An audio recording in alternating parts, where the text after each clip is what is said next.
Hi, my name is Neri Garcia, and today we'll be discussing climate change. What is it, what can we do about it, and how is it affecting New York City? First off, what is climate change? Well, it is a change in location's average temperature as recorded for a duration of months or years. While weather can change within just a few hours, climate can take hundreds of years to change. Now, what is causing climate change to be an issue in the first place? Well, the main cause of it is greenhouse gases, which include methane, water vapor, and most abundantly, carbon dioxide. New York City is known as an urban heat island. Why is this important? Well, it's because urban heat islands are the biggest emitters of greenhouse gases. They consist of cities that usually have notably higher temperatures and consist of areas with little to no vegetation, such as New York. Pollution is also a huge issue. Along with us burning fossil fuels in huge amounts such as factories, as individuals, we throw out and waste many of these resources that the earth has given us, and instead of recycling and finding a way to return these resources, most garbage usually ends up in landfills, where they're incinerated, releasing more air pollution and greenhouse gases. The greenhouse gases have nowhere to go. Most trees and other vegetation in the area have been reduced to concrete and steel buildings, so it stays in the atmosphere, creating a blanket over us that traps the heat, making the climate rise.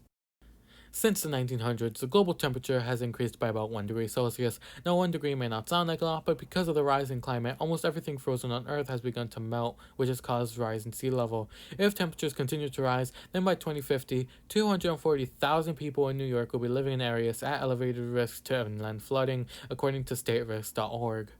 Currently, there's a plan to build a wall around the lower half of Manhattan, which would be around 10 feet high, and would protect us from sea surges, such as the one caused by Hurricane Sandy, which resulted in $19 billion done in damage to buildings, along with 44 casualties and citizens. However, if we ever increase its climate by 2 degrees, then the sea level would rise 5 to 9 meters. The wall would not be enough to protect us, and a new wall would need to be built around the entire coast of the city. If nothing is done in the near future, then the coast will become uninhabitable areas, and eventually will cause the entirety of New York to become the new Atlantis. So, what can we do? Well, on a larger scale, one, a transition to renewable energy, and two, getting rid of fossil fuels. Although it may seem out of your control, here are 5 things that you can do today.